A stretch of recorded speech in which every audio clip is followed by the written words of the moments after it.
Ron, Art Crumry. Nice to see you, Art.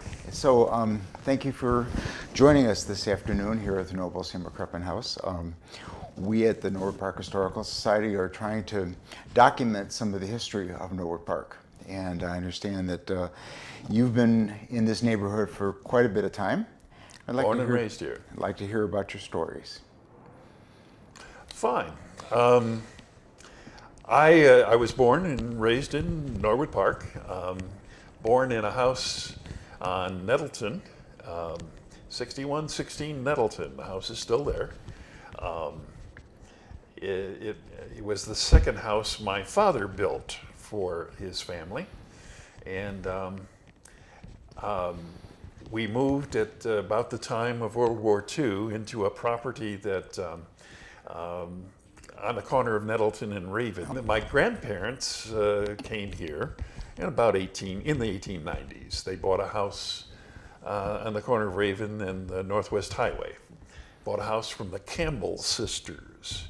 And I'm not quite sure who the Campbell sisters were, but that's who Grandpa bought the house from. And the property was located just behind where the insurance office is now, on the corner of Raven and the highway. So that would be the northeast corner. Northeast corner, that's right. Grandpa owned that triangular block of Raven Street, Northwest Highway, and Newark.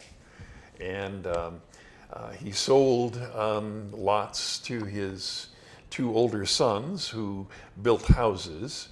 One where the current library building is, and one where I think a doctor's office is there. Grandpa was involved in real estate here in Norwood and encouraged his boys to get into the same.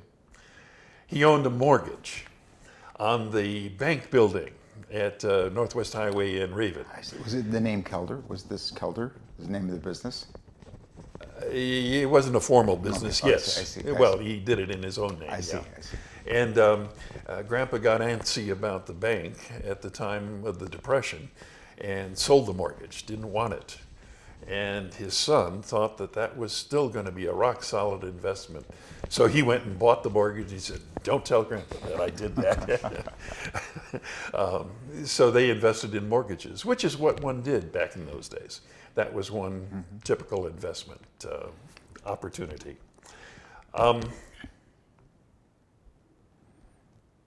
So I was born in, lived all of my life in Norwood until I moved out to college, and then to school beyond college, and then on to life beyond that. But Where did you go to college?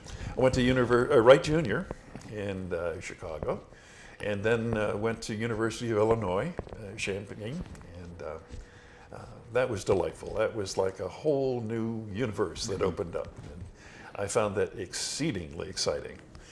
And then I ended up going to a seminary religious seminary in Rochester, New York. And again, that was something that blew my mind wide open. It was exposure to the world and ideas that I had never experienced before. What religious denomination? That was an American Baptist seminary. And I served a church in Rochester, and then one in western Pennsylvania, close to Steubenville, Ohio, right on the western Pennsylvania border, and then another church in Cleveland, Ohio. And so I was in the ministry for 25 years. That all started because of another old name in Norwood Park, Celeste Hanneman, who was a kindergarten teacher at Onahan School. She lived on Newburgh Avenue, and she was attending the Baptist Church in Norwood Park. And she would stop by for me and offered to take me to Sunday school. And I got started going to Sunday school at the Baptist Church. And one thing led to another, and I was very active in the church. The church nurtured my growth, and I was a part of the Boys Brigade, which was a boys club in the church. And I think everything I learned about recreation, therapy, education, I learned through that activity. It stood me in good standing through ministry in 3 churches and working in vacation Bible schools where I am now. And, I learned that through the Baptist Church. So you still do religious activities in these vacations? Very much. Active in St. Luke Presbyterian Church in Downers Grove. I see. Back to Norwood. Oh, that was because of Celeste Hanneman, rather, who did that. The Hannemans were very kind to my mother. After my brother left home and I went away to college, my mother lived alone in a house at the corner of Navarre and Nettleton.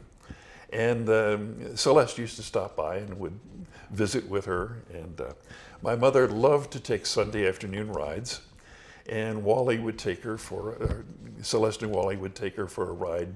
She would go to Sauganash. She loved to rubberneck at fancy houses in Sauganash. And she thought that was just marvelous until Wally, who was a policeman, he said, thus and such a gangster lived in that house and a criminal lived in this house, destroyed the whole aura for my mother. She didn't enjoy the rides as much anymore. So what was life like in Norwood Park when you were growing up? Life in Norwood Park for me was very quiet, and I was a very shy young boy, and though I had an exciting job, I used to be a soda jerk, and I worked for Pankow Pharmacy. Then that pharmacy was in the building that my uncles built on the corner of Raven and Northwest Highway, and I had a job to work there as a soda jerk, which meant that I could eat all the ice cream I wanted.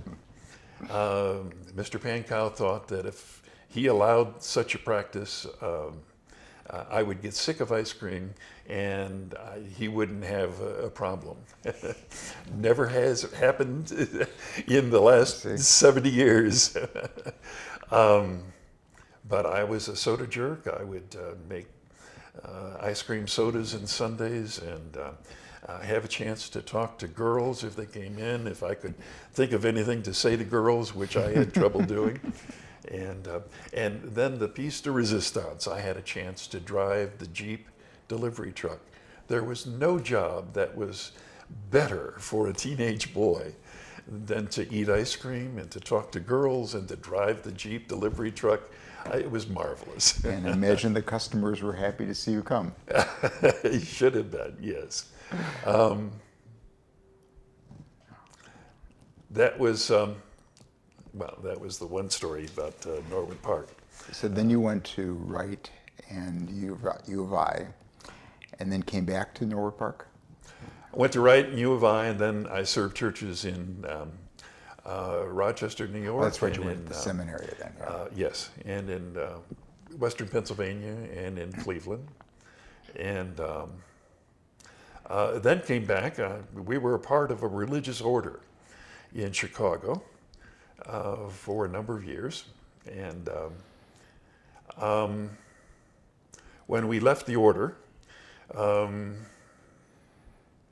my brother had a new townhouse that he had bought and as an investment in the city of Bolingbrook, southwest of Chicago. And so we moved there and started living in Bolingbrook, which where I live right now, but I come back to Norwood to be a docent in the Historical Society. Go back to your family business and the Kelder Mausoleum in Union Ridge. Ah. That sounds like an interesting story. Grandpa had a daughter. There was only one girl and 5 boys. And his daughter died of diphtheria when she was 12. And the family never quite was able to deal with that grief. And so Grandpa decided to build a mausoleum in Union Ridge Cemetery. And Sounded like a good idea at the time and didn't turn out to be. He immortalized his daughter in a stained glass window in the mausoleum, which is a thing of beauty. It's a piece of art glass. And it's still there? Oh, yeah. And there are 8 crypts in the mausoleum. And there were enough for he and his wife and his 5 sons. And he wasn't thinking of the fact that his 5 sons had wives and they had children, and it just was not adequate. And there were family squabbles over who was in and who was not in. And but at any rate, related to the mausoleum, when a year ago, my cousin, one of the first young boys who enlisted from Norwood Park in World War II, when his body was returned from Japanese prison camp burial in the Philippines, he was able to be reinterred with his mother in the crypt with his mother in that Kelder mausoleum. It was a very moving story about Buddy's return. Very difficult thing. It was hard to accomplish, and I didn't accomplish it, but we had a relative who was able to.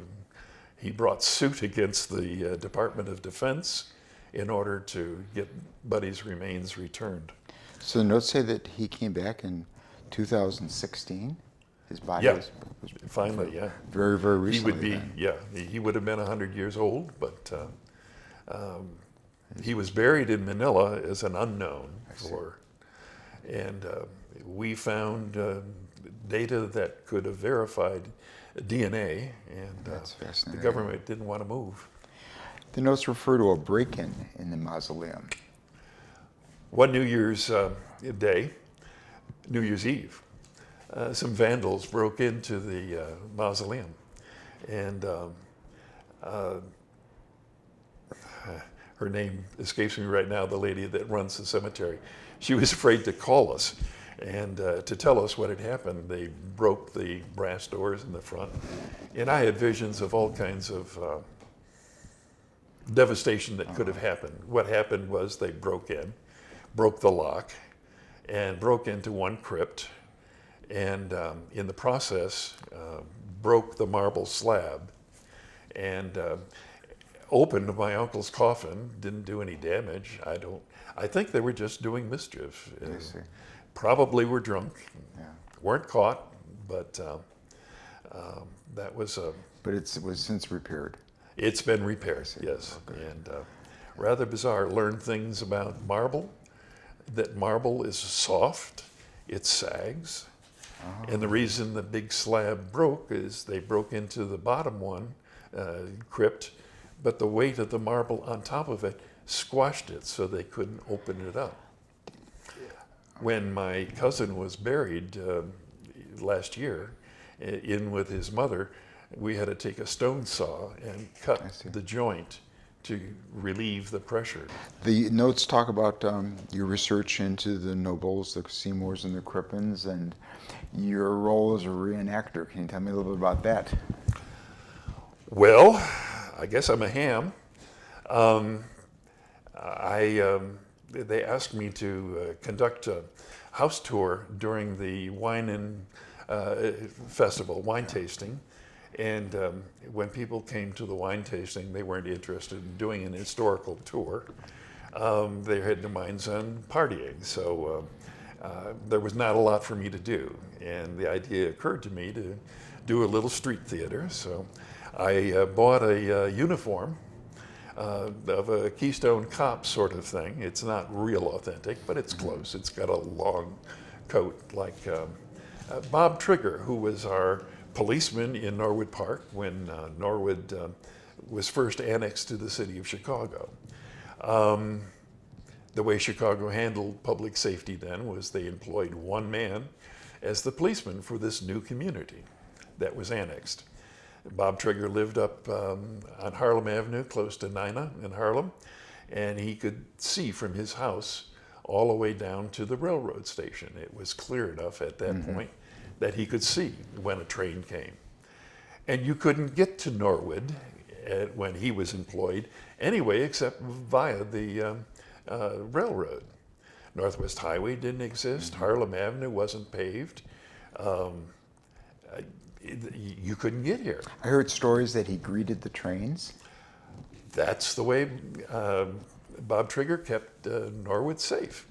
His beat was Raven Street, between the highway and across the tracks, and he would guide school children across the tracks in morning and at lunchtime and after school, because that was a dangerous crossing. An awful lot of people have been killed crossing those tracks. I imagine, yes. But since you couldn't get here and vandals couldn't come to Chicago via motor car, he would greet the railroad trains when they came, and if he didn't recognize you, and if you couldn't convince him that you belonged here, he would turn you around and put you back on the train. And he was big enough to do that. Yeah, there's a picture of him upstairs in the history That's room, right. so anybody who visits the museum can see a rather tall man. That's right. Yeah, that's Bob Trigger. So during the wine tasting festival, I dressed in a uniform of a Keystone cop with a white hat instead of the other kind of police cap. And I talk about early Norwood Park, and where can a cop get a cup of coffee and a donut in Norwood Park? And of course, people don't know what restaurants existed back then. This is the we talk some shtick. Yeah. And I'm trying to develop another character where I'll be Thomas Seymour. Thomas Seymour was the person who built this Italianate addition to the Norwood House. And he was one of the shakers and movers when Norwood was being organized. And he was a farmer, right? No, he was businessman. Oh, he flagged down the train. It was Mark Noble who was the farmer, the original. Mark Noble was a farmer, yeah. right. And so I'm imaging Thomas Seymour as a real estate huckster on television, late night television, with a derby hat and a red vest. And I want to sell you some real estate and see if I can develop some shtick during the wine tasting. Oh, that would be fun. That would really be fun. It's some fun, yeah. And it tells some history too. But he made his money in real estate in Norwood Park or the greater. Mark Noble? Yeah. Thomas Seymour? He was on the grain exchange, I understand, downtown. Oh, I see. Don't know what his other sources of income were. I don't know that about any of his life before he came to Norwood. He was an investor when he came here. And the first wave of people in Norwood, there were rich investors who came from the east, who bought up some of that farmland that was set aside and designed, plotted for housing. And these investors sold that real estate, and then those wealthy people moved on. One incarnation of the Baptist Church in Norwood happened back then when Norwood was first forming, and a number of those investors were Baptists. And they sold the property that they bought and they moved on, and the Baptist Church kind of collapsed around them. That was the first incarnation of the Baptist Church in Norwood. When the Crippens moved here, they were instrumental in restarting the Baptist church in town. And in fact, the Baptist church met in this house for a while. Is that right? I did not realize the depth of the religious history of this house and this community. Yes, it's interesting. Mark Noble was a very active Methodist layman, and this was preaching station number 26 on the Methodist circuit ride, which means that the Methodist preacher who was the circuit rider, he would make stops at each of the preaching stations, and he might get here once a month, and maybe not any more than that. Oh. In fact, one of those circuit riders lived in Plainfield, Illinois. That's where his home was. And then he would travel from Wisconsin to middle of Illinois, and don't know that they went very far into Indiana. But one of the preaching stops was right here at Mark Noble's place. And the way they advertised, they said that this was Father Noble's on the North Branch of the Chicago River. Well, we're quite a ways from the Chicago River. It's down off of Devon Avenue in Caldwell Woods. But we're, when I lead a tour of the house and we have children, I tell children that our front gate was at Superdog, because that's at the corner of Devon and Milwaukee Avenue. And children will scratch their heads, and Superdog wasn't here then. And I said, well, I give that description, Father Noble's on the North Branch of the Chicago River. That's almost at the Chicago River. So that's kind of like our front gate. There would be a path that led from there up to the Noble house. And that's where we would have church. And you would come, some people would come via the North Branch, paddling a canoe or walking along the towpath along the edge of the river. Very interesting. So let's wrap it up by just talking about your ethnicity. You're Dutch, as I see from the notes. And there's not too many Dutch in Norwood Park. And yet the first church in town was the Dutch Reform. It's interesting. Yeah. The Presbyterian Church, now the Meditation Center. Meditation Center, Yeah. was first, the first incarnation was a Dutch Reform. I think there was a religious, I think they call it comedy, where as a community is beginning to organize and needs to form a church, they will turn to one denomination, say, you work here, and somebody else will work there. And I think that's how it happened. I see. During the Depression, the Dutch Reform sold the mortgage to the Presbyterians, and it became a Presbyterian church then thereafter. Dutch heritage. There was an evangelical Dutch preacher back in Groningen in the northern province of Holland, and just about virtually his whole congregation moved here, moved to Chicago, moved to the Groningen Hoek, or that immigrant community. The first Dutch Reformed church on the corner of May and Harrison. May, not May. Well, it's right close to the Eisenhower Expressway. At any rate, his church became the center of Dutch activity. That's where my grandfather met his wife. He would write letters back to Holland and became the travel agent, and people migrated here. Their first stop would be at the church, and probably they would live with church members for a short while when they arrived here in town. He was a banker for the Dutch community, really a node in the community. I don't know that Grandpa was a part of his community in Holland, but he was a part of that community and was married by that preacher here in Chicago.